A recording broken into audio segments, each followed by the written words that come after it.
Golden State Media Concepts bring you Book Review Podcast, a haven for bookworms of all ages and the widest genres, from mystery to memoirs, romance to comedy, fantasy to sci-fi. If you love to read, this is a podcast for you. It's the Golden State Media Concepts Book Review Podcast.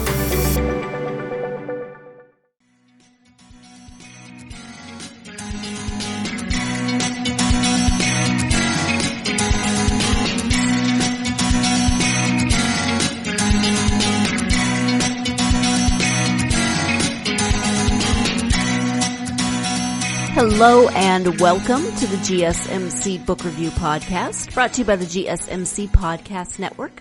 I am your host, Sarah. It is Tuesday. I hope you had a wonderful weekend. I hope you spent a lot of time reading. I hope you did whatever it is that makes you happy on the weekends.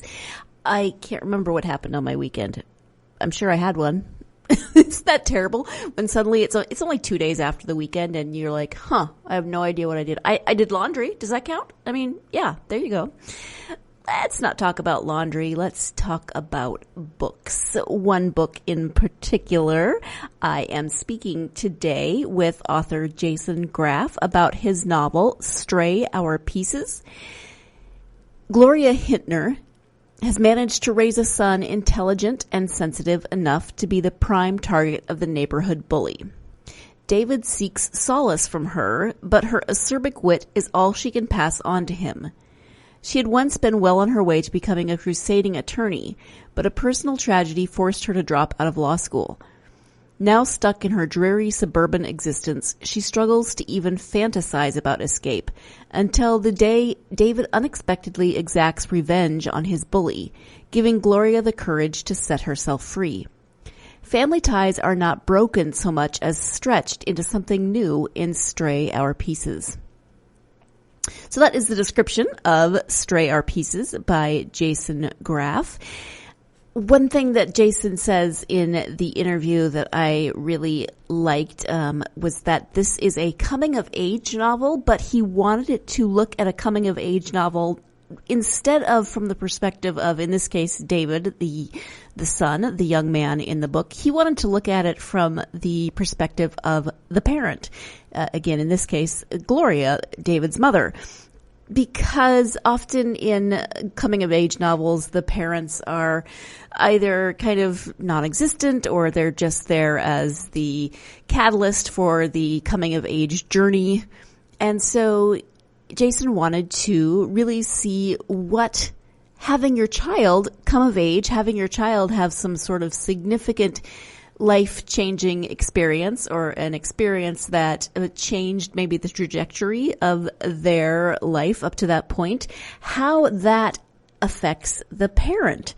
So that is what this novel is about. It's about Gloria being a parent, being somewhat disillusioned, dissatisfied with her life, not feeling terribly motherly at the beginning, not feeling very connected in a lot of ways in her relationships.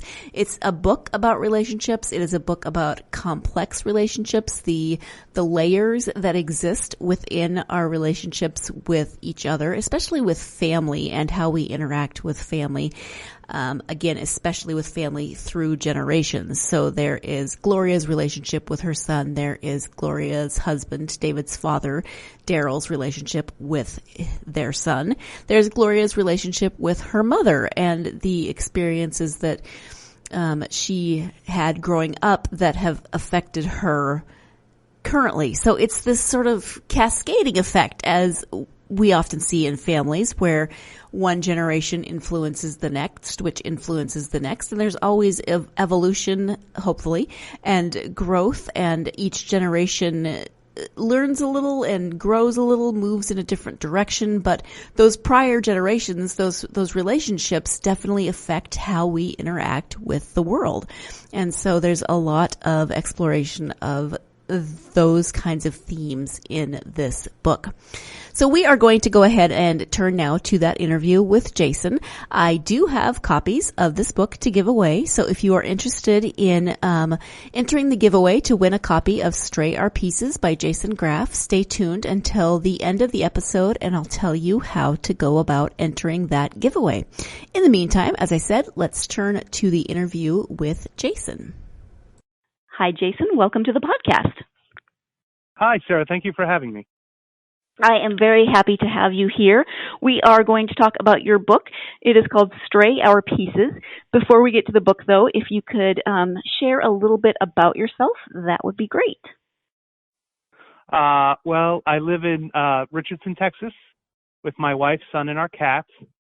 We moved down here in 2017 after basically living our entire lives together. We're on the East Coast, and I lived north of the Mason-Dixon and east of the Mississippi for my entire life. As a matter of fact, this is only the second time I've actually been this far west. I was in Los Angeles for a week once about 20 years ago now, so moving here is a bit of a shock. But we're adjusting and finding there's a lot of things to like about Texas.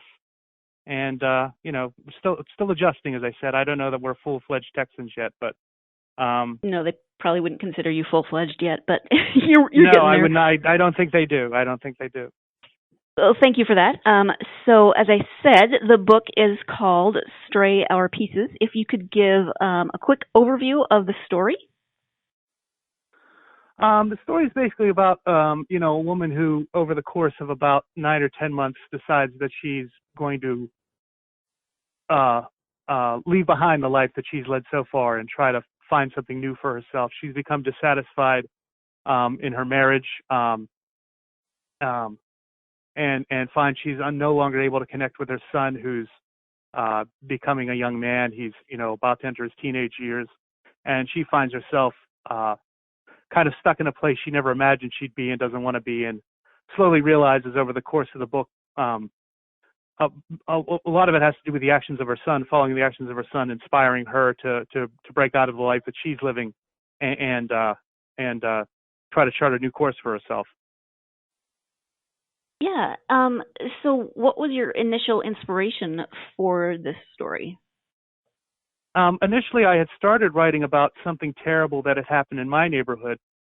In Stray Our Pieces, there's a character who has some developmental challenges, and I had originally started writing about someone in my neighborhood who had challenges of a similar nature, who had been assaulted, and it was this long buried secret in our neighborhood where no one really talked about it, and I decided that was an interesting thing to write about.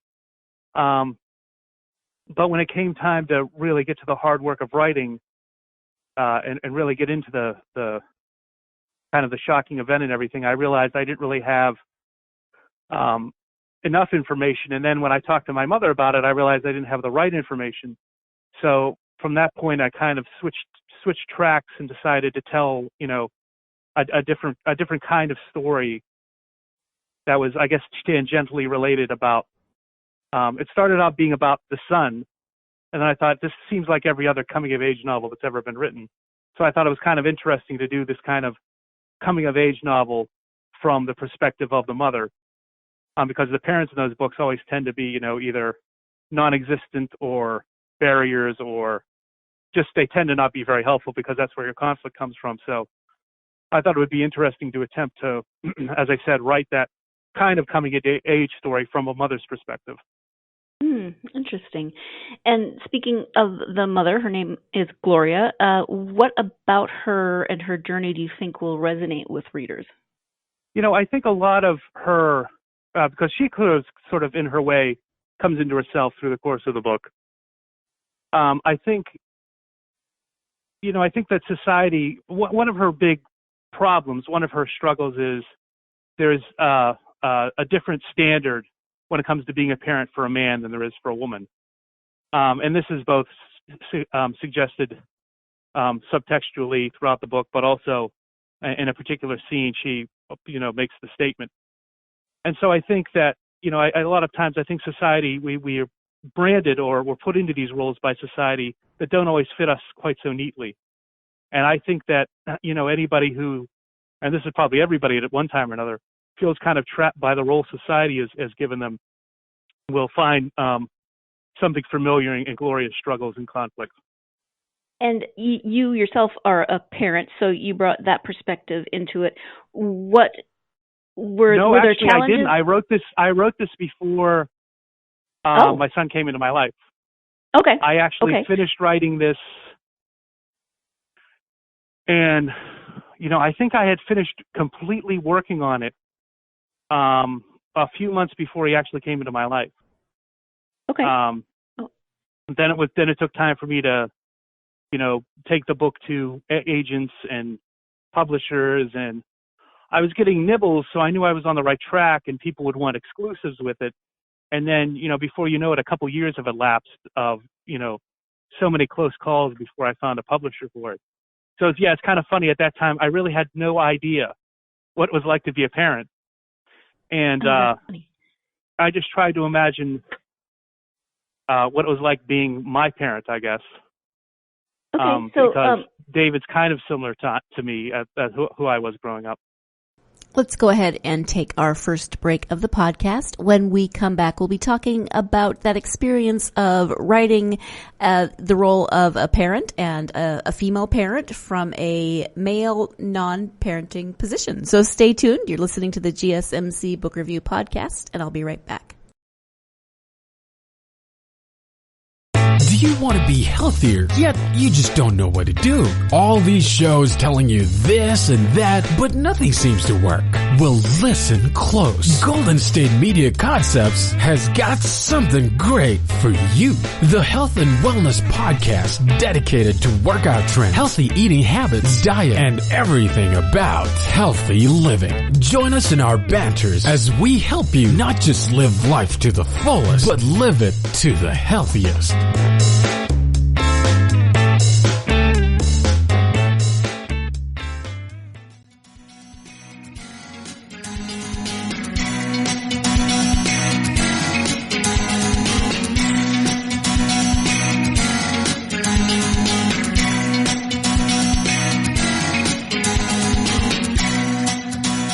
Welcome back to the GSMC Book Review Podcast. I am speaking today with author Jason Graff.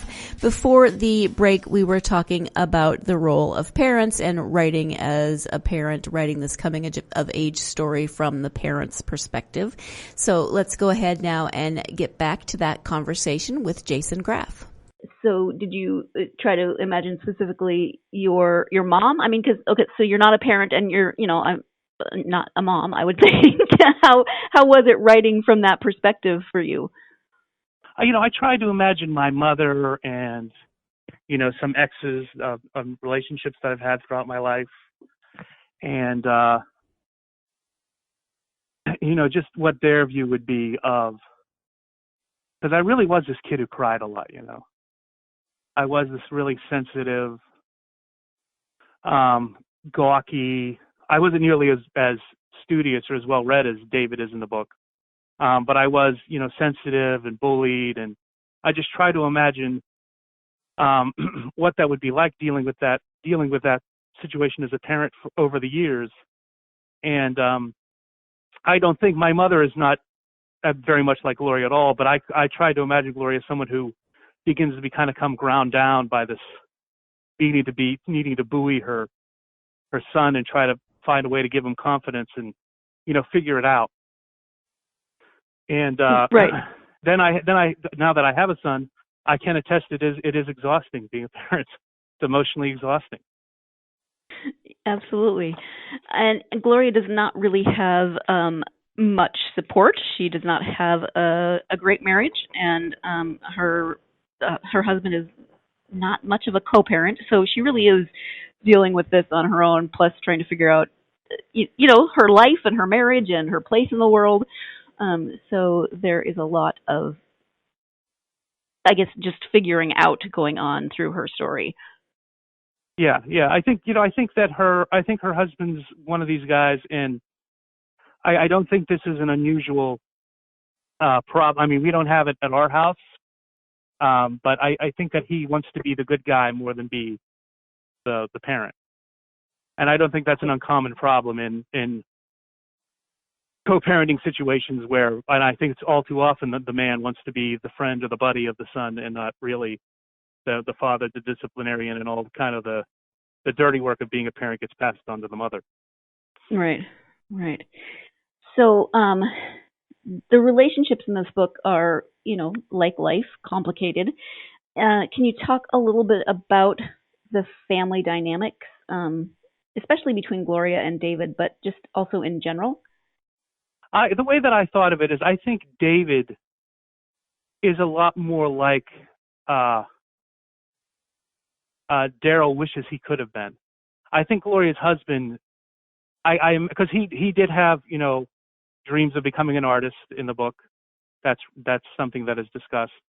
And I think that had he grown up in a different time, I think he would have been much more like David as a young boy. I think he would have been bullied, and I think he would have been, he may have been bullied, but I think he was a very sensitive kid. He was a very sensitive kid. I don't have to think. I've created the character, so I can say he definitely was. That's how I imagine him, as the sensitive character,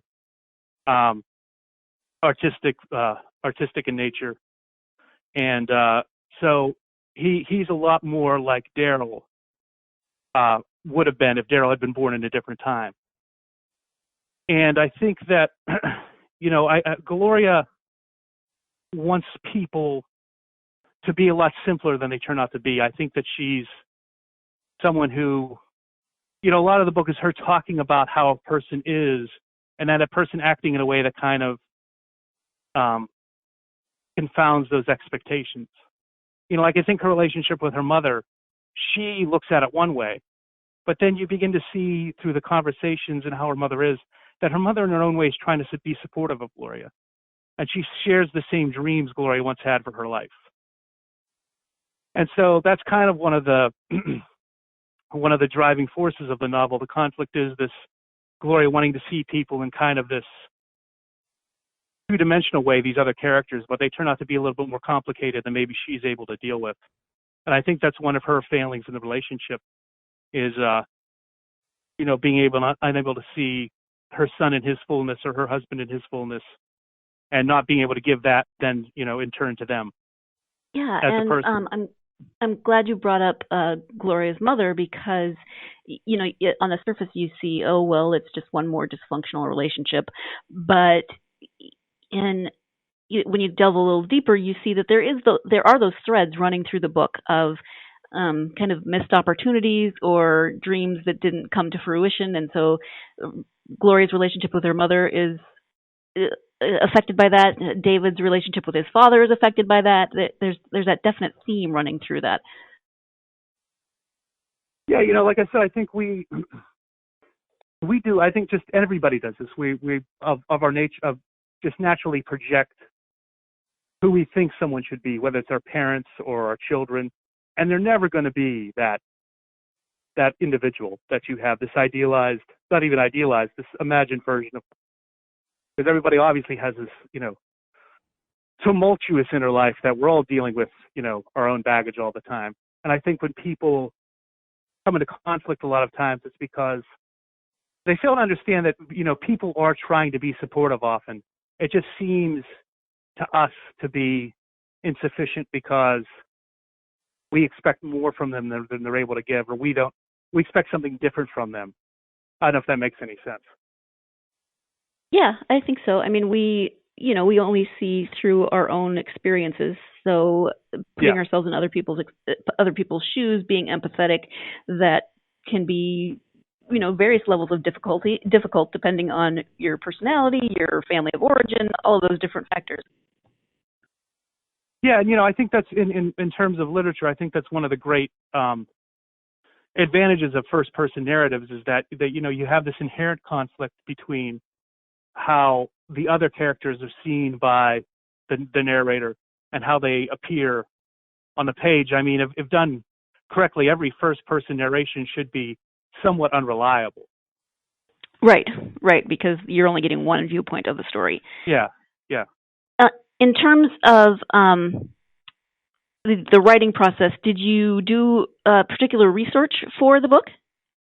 Yeah, I certainly had to go back and try to get, because of when it's set kind of in the, the late 90s through like 2012 or so, that getting, those kind of period details, like I had to go back and look, when certain songs would have been out and what, where certain neighborhoods of New York would have been kind of gritty, and just try to get enough research to give a plausible background to it.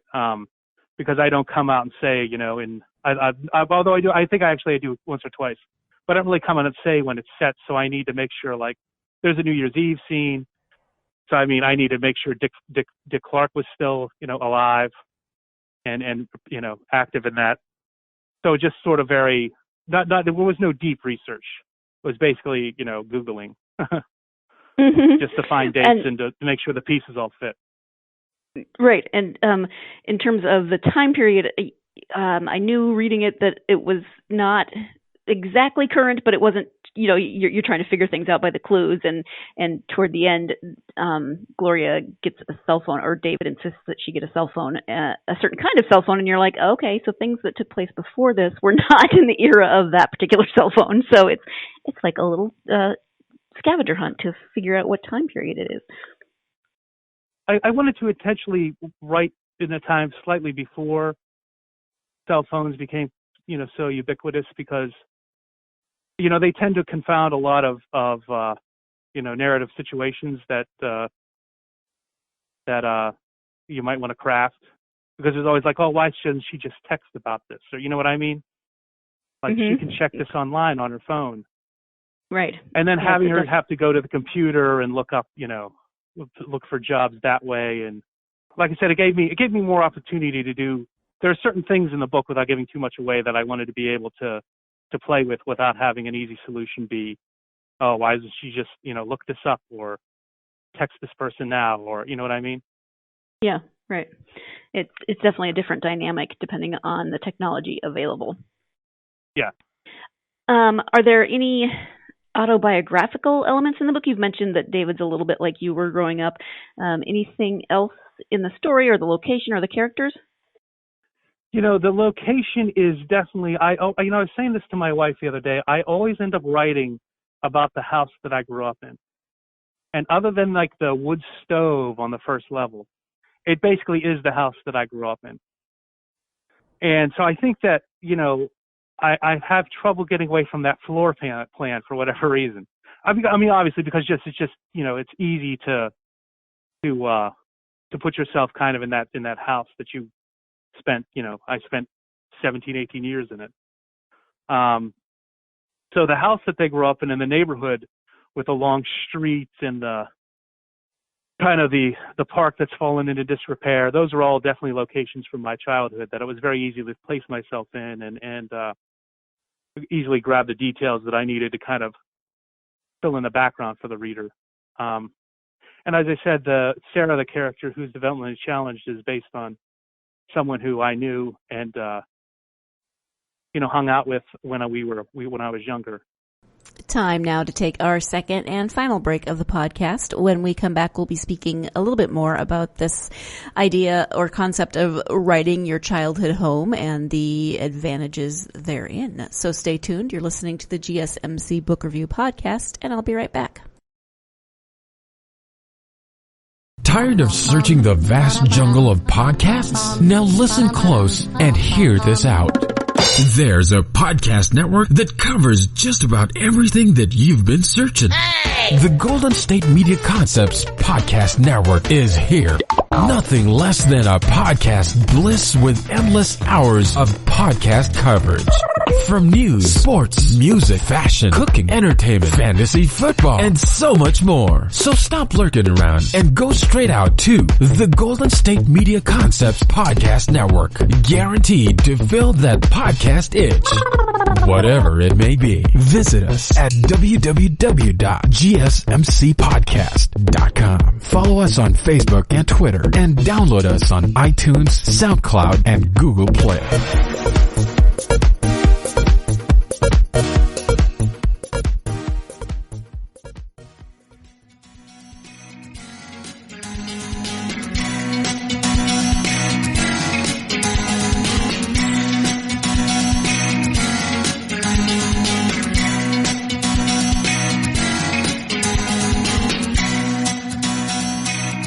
Welcome back to the GSMC Book Review Podcast. I am speaking with Jason Graff, author of Stray Our Pieces. Before the break, we were talking about how he always ends up seeming to write his childhood home into his books.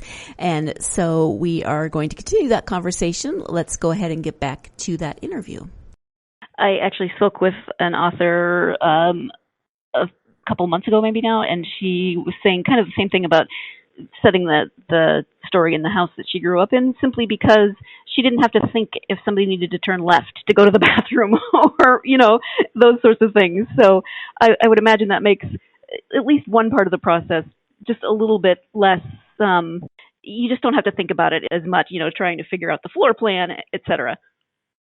Well, I find my problem is, it's often that I just start creating this space for my characters to move around in, and just for subconscious reasons, I guess, that it's my house. I don't know why, but that's what it always ends up being. It's just my house that I grew up in. Because and I think there's a lot of reasons behind that. I think that, obviously you're more comfortable there, but you spend so much of time in the story worried about the relationships between characters. That kind of relationship between the characters and the space they move around in becomes like a little bit more than I can really handle or think about when I'm drafting a novel. So that's why I tend to fall back into and it's only when I'm done that I'm like, oh, geez, it's my house. This is the same house in every story I've written. It's always the same, like I said, the same floor plan, basically. Right. Although my backyard was nicer than the backyard in this house. I can say that. Yeah. And we had 2 cars. Oh, okay. Yeah. And there's only 1 car in this book. So basically the house and the neighborhood are the key kind of, biographical facts that I included. Okay. In the acknowledgments at the beginning of the book, you say that the title is in reference to a song from the lyrics of the song Love You by Syd Barrett. Why did you choose this particular title? And, is there something about that song particularly that speaks to you? Or can you talk a little bit about the title? Yeah, I remember this. I remember this moment very well when I had finished the draft of the story. And it's very hard because, as soon as that's done, you want to start imagining it on bookshelves and imagine doing something like what I'm doing right now, talking to people about it. And it is impossible to conjure those fantasies if you don't have a title. And so I finished writing it. I realized I don't have a title. And so I go out into my living room. I was living in New Jersey at the time. When I go out in my living room and I'm like, I see that there's this Syd Barrett record that I have and that I'd been listening to. And I was like, all right, give me a title. And I put the record down. And I just sat there and listened for the first phrase that really jumped out at me. And I think that phrase occurs about 2/3 of the way through the song Love You. And it just was like, yeah, that's it. Stray Our Pieces. That's it. That's exactly what I'm going to title the book. Oh, that's fascinating. And I figured somebody would change it or recommend that I change it. And so when I didn't, I learned that I have to get permission. And so I was kind of sweating it out because now I'm kind of attached to this title now that I'm using it. So I had to contact his publisher in England, in London, and get their permission. And they were, very nice to let me use it without, any kind of fee attached. So I was just, he's an important figure in my life. Like I've always loved his music since I was younger. So it kind of feels gratifying to, be, even so tangentially attached to his legacy in this way is very gratifying. Mm-hmm. Oh, wow. That's really interesting. Are there any of your other writings that you would like to highlight during our time together? Well, I have a novella out for fans of Dracula called In the Service of the Boy R.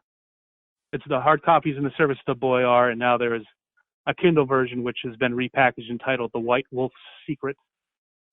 And it is about the workers who dig the earth from beneath Dracula's castle for transport to England and what happens to them over the course of the time that they're hired by Dracula before and then when he returns to and is eventually killed. Spoiler alert, he's killed on his homeland. So that came out in 2016, and it's available, at Amazon, and you can look me up, I think, on Goodreads, Jason Graff, and learn more about it there. And I have a book coming out. Let's see, this is going to be out on Tuesday, so it's a week from Monday, a week from the 13th. On the 20th of January, my next book, Heckler, is being published by Unsolicited Press, and it's about this decaying hotel in the Rust Belt, where these characters' lives kind of come together over a 2-year period and break apart. And that's something I actually started working on before Stray Art Pieces, but it's coming out afterwards just because of the way the publishing industry works, I guess is the way to explain it. And that's going to be coming out about a week from now. When you think about your personal writing style, you've got the Dracula related story about the workers, which sounds kind of creepy and fascinating. You've got Stray Art Pieces that's very relationship and character driven. Would you consider yourself to have a certain genre that you prefer to write in, or do you write what the story, whatever story it is that is wanting to be told? I write a lot of literary fiction, but I like doing genre stuff. I do have some science fiction out there. Actually, there's a very short piece of science fiction that I wrote at the magazine Quarterly West, that you can find online. And I guess literary fiction is my chosen genre, but I'd rather be able to just write whatever I want to write, and then let somebody figure out what genre it's in. Are you working on anything now? I mean, I know that this one came out in October. Is that correct? Yeah, this one came out in October. Okay, and Heckler's then the new one's coming out this month. In a week. Are you working on anything else? Yeah, I'm working on a novel right now about a yet to be titled. I have like 7 different titles for my wife to choose from after she reads it. So hopefully one of them will be the one that she chooses. But it's about a romancing con man who basically begins relationships with older women in order to rob them. And it's about, how his actions affect all the people in his life and how he came to be that person. And I always say I think I'm finished with it, so it's probably like, I know, another year away from being done. Okay. I hope to be done with it in the spring, but we'll see. Right. And this time you have 7 different titles, so you're not locked into the one that hopefully no, you don't I might have change. I might have to put on a record and see what happens. I don't know. Yeah. I like it. That could be, that could be your thing. How you choose book titles is just by whatever record you're listening to at the moment. Eventually I'll have to pay for it, I think. I think so. I think so. When did you start writing? Is it something that you've always wanted to do? Is it something you always have done? What's been your process? I think it's the only thing I've done even reasonably well in my life. I started when I wrote poems for years and years, starting when I was like 13 or 14, and then I was into like basically song lyrics and Jim Morrison and like Elizabeth, Barrett Browning, excuse me, and Emily Dickinson, and those kind of poets, kind of the ones you learn in school, basically the ones you're taught in school. And so I wrote poetry, like I said, starting when I was 13 or 14, and it's the only thing I really thought of doing with my life. I don't know. I didn't really have a conception. I was really immature, I think, throughout school. I didn't really have a conception that I was working towards a career. I knew that you had to do schoolwork, and that I liked writing poetry, and the two didn't really seem to cross over that often. And many times when I was supposed to be doing my homework, I would be in there writing, my little love poems. So, I guess in terms of a career, it's the only thing that I've seriously considered having a career in, though I never really expected to do it as a job, I guess. It's the only thing I really love doing, I guess, is probably the short answer. Okay. So if you didn't really see yourself having this as a job, how did you come to that place where you're now writing for publication? Well, I had jobs where I could write that were, shall we say, light workloads that they didn't pay terribly much, but I could write. And so I could, kind of do this thing where I could convince myself, like, I'm being paid to write. There's nothing official, but that's what I'm being paid to do. I'd write after work. I'd write on the weekends. It's something that I've always done in one, form or fashion. Since I was 13 or 14.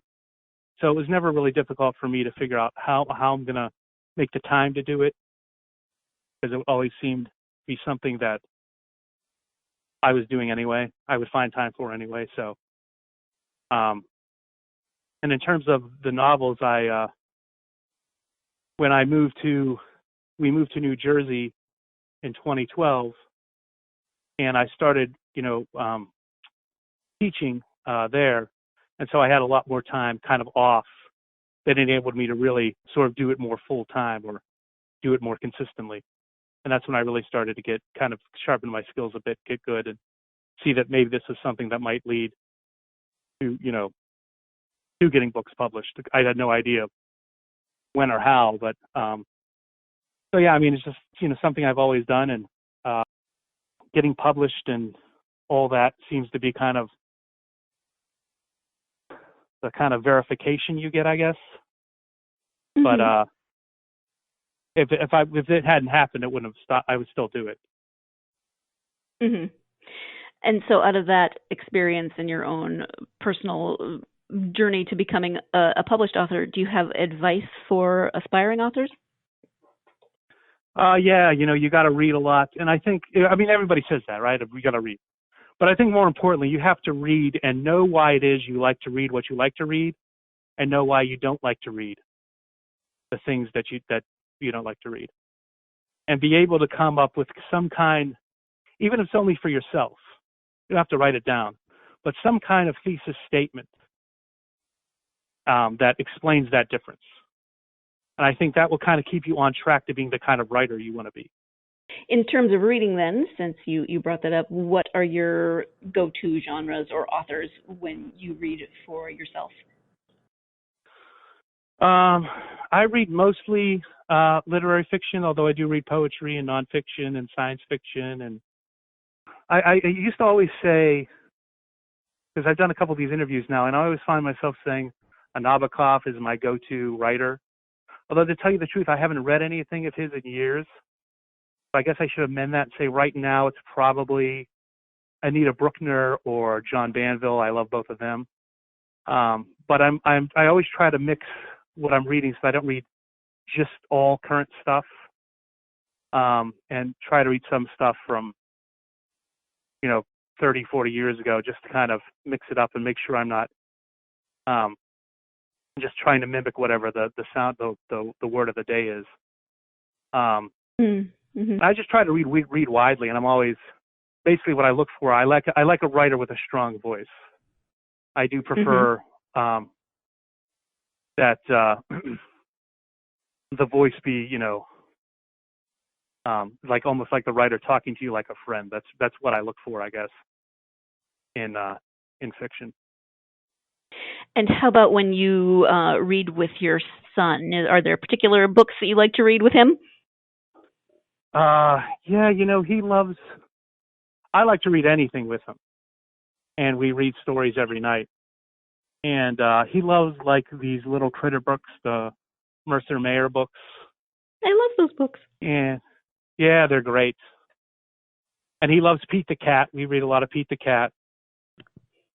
And Splat the Cat. We have a cat, so there's a lot of cat-related fiction that I'm now exposed to. Because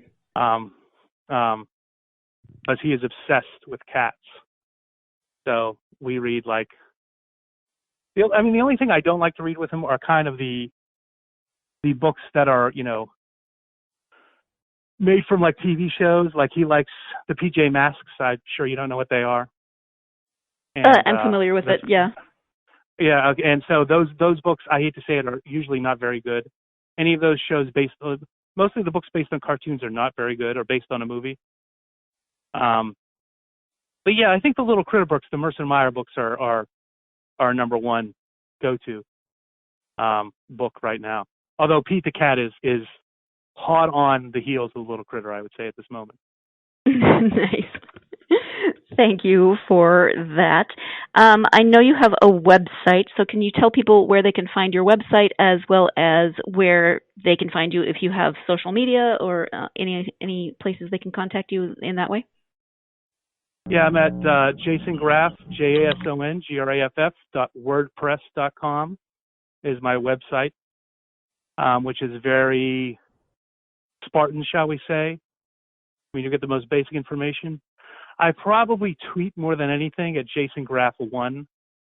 And then I also have a Facebook page, author Jason Graff, and Jason Graff 1, Twitter and Facebook, respectively.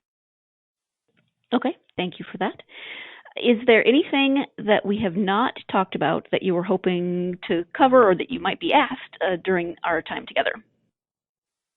Not that I can think of right now, no. Okay. Well, I want to thank you so much for taking the time to talk to me about your book, and it's been a real pleasure talking to you about your writing, and specifically this book, Stray Are Pieces. Well, thank you so much for having me, Sarah. It's been a real pleasure. Thank you once again to Jason for joining me to talk about his book, Stray Are Pieces. His new book, Heckler, does come out soon, so if you're interested, you should definitely check that out. If you are interested in winning a copy of Stray Are Pieces, you can enter on our social media pages, GSMC Book Review, Facebook, Twitter, or Instagram. Just comment on this post. It's episode 209, interview with Jason Graff, and tell me in your comment what album you would put on to find the title of your next book. What's your go-to album that you would get the title of your book from? Again, GSMC Book Review, Facebook, Twitter, or Instagram. Just comment on this post. Of course, you can like and follow and do all of those wonderful things as well, but in order to enter the giveaway, you do need comment in order to possibly win a copy of this book. Speaking of social media, as always, if you are a fan of this podcast and you would like other readers to be able to find it, it would really help us out if you could, again, follow us and do all those wonderful social media things, retweet, share, etc. But if you could also give us a 5-star review, that would be lovely. If you want to write a review, that's also great. But subscribe and follow, and it really does help. So thank you in advance for all of those wonderful things you can do to help us build up our internet presence. Thank you, as always, to you, my listeners, for joining me every week to talk about books, to talk with authors. I hope you are having, as I said, a wonderful week, and I hope that your week involves, as always, the chance to get lost in a good book. Thanks. You've been listening to the Golden State Media Concepts Book Review Podcast, part of the Golden State Media Concepts Podcast Network. You can find this show and others like it at www.gsmcpodcast.com. Download our podcast on iTunes, Stitcher, SoundCloud, and Google Play. Just type in GSMC to find all the shows from the Golden State Media Concepts Podcast Network, from movies to music, from sports to entertainment, and even weird news. You can also follow us on Twitter and on Facebook. Thank you, and we hope you have enjoyed today's program.